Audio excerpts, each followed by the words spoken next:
Thank you, Pakistan Aviation, for giving me the opportunity to speak to your audiences. Now, coming to the question of stranded Pakistanis or people who are stuck in different countries or different places and they want to go back to Pakistan or they want to get out of Pakistan.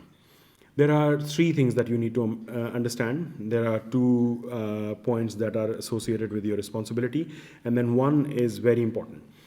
If you have to travel and it is of utmost and extreme urgent nature, then it's a different scenario.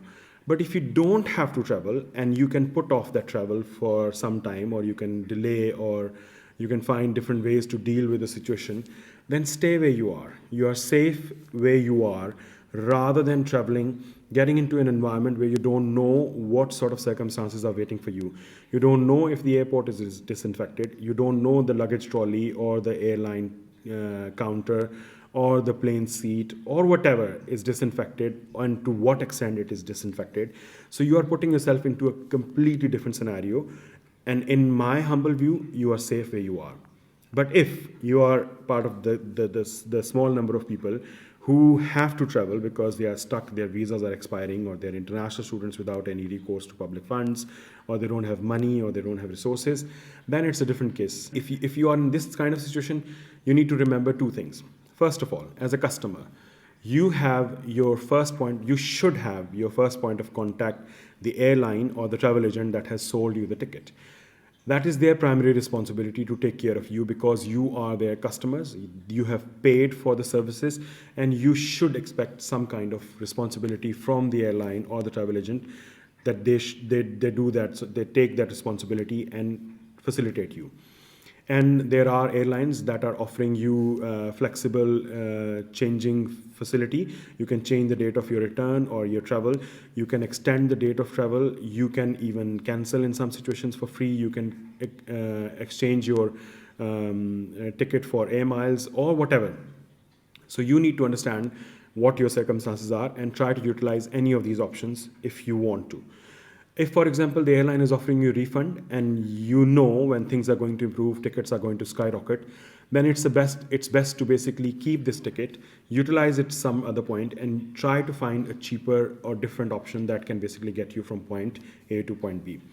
The second point that you have to remember is that you, as a citizen of a country, your primary responsibility lies on the country as well.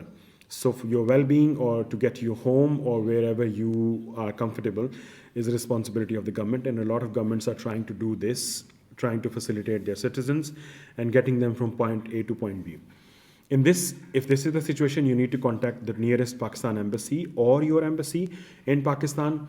Ask them to facilitate you. The British High Commission in Islamabad and their consulates are registering people to get them back to London, Birmingham, and Manchester. PI is also flying regularly to Toronto to get Pakistani passengers back to Canada.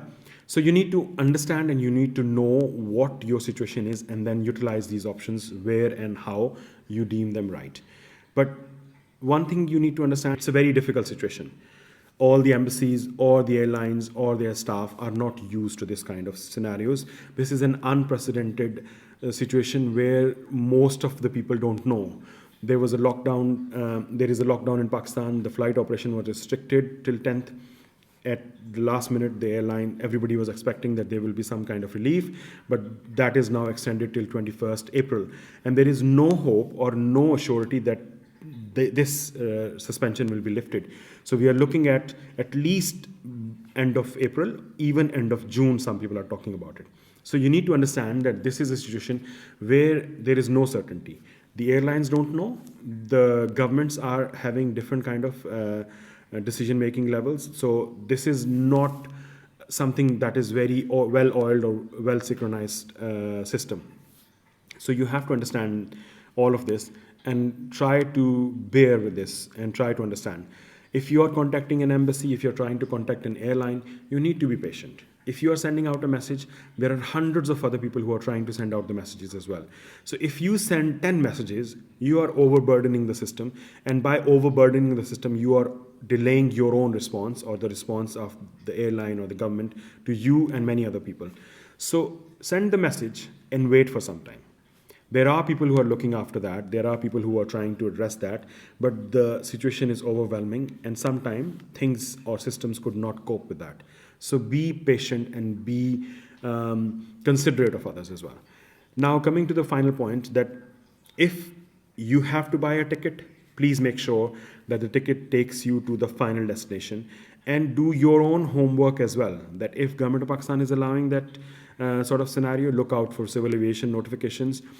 If the airline where the airline is taking you, that country is allowing, so for example, Emirates is shut down because there is a lockdown in Dubai and they are disinfecting the whole city and different things are happening.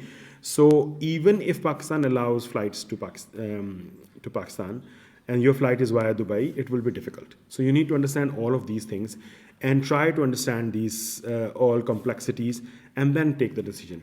But if you don't have to travel, don't. Put off your travel. It's not necessary to travel at this time.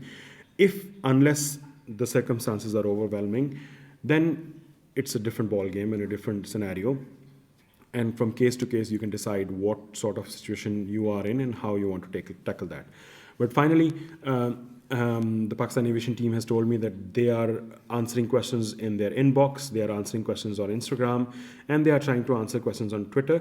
I have been asked to basically reply to some of their questions in the coming days as well. So I will be trying to answer your questions routinely. If you have any questions, do send them a message on Twitter, Instagram, or Facebook, or even on YouTube, and they'll try to get back to you as soon as possible.